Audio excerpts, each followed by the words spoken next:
tingkat keterpilihannya Gibran ini kalau dari netizen ya, kalau dari survei netizen ini cukup baik gitu. Tapi kalau em, karena sebelumnya kan ada nama-nama selain Gibran yang juga masuk dalam apa namanya, masuk dalam keterpilihan gitu ya. Ada Prabowo Erick Thohir, kemudian Prabowo Kofifa gitu. Kalau dari Mbak Tika melihatnya lebih banyak lebih tebal yang mana nih? Apakah Prabowo Gibran kah, kemudian atau Prabowo Erick Thohir kah? Ada perbandingannya nggak, Mbak?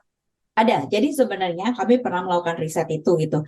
Jadi ternyata terkait sama cawapres Prabowo atau cawapres yang dikaitkan sama Prabowo itu memang dinamikanya tuh selalu berubah tergantung pada kode gitu. Jadi misalnya beberapa nama yang masuk bursa dan dia mendapat netizen disukain itu adalah salah satunya misalnya Ridwan Kamil gitu kan.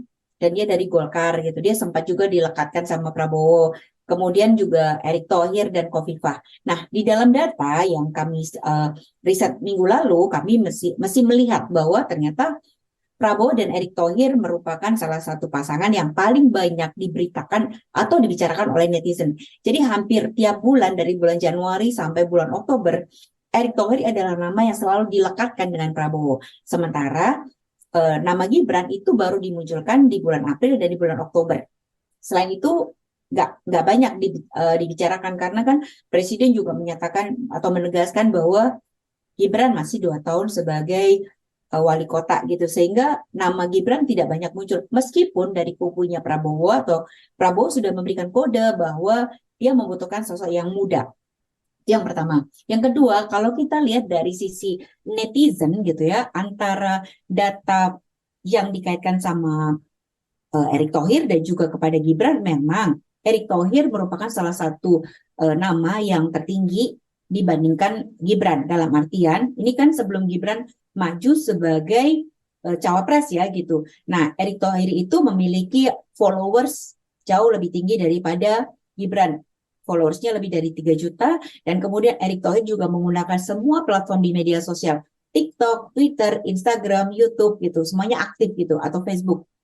Nah, sementara Gibran lebih banyak, dia punya followersnya 1 juta, engagementnya kalau nggak salah waktu itu 1 juta sekian gitu ya. Sementara Erick Thohir itu 3, sekian juta.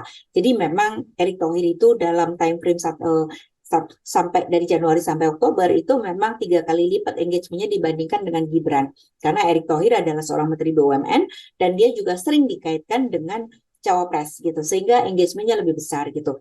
Nah, jadi kemudian sementara dari sisi media sosial itu Gibran memang lebih sedikit engagementnya dibandingkan dengan Erick Thohir. Jadi waktu itu sudah ada kan Erick Thohir sudah masuk mengirimkan SKCK misalnya gitu kan. Akhirnya netizen menganggap bahwa Prabowo akan Erick Thohir karena secara netizen itu juga disukain gitu. Erick Thohir juga disukain oleh milenial dan juga Gen Z. Sebenarnya Prabowo pun juga disukai oleh Gen Z dan milenial loh gitu karena gaya postingnya di media sosialnya.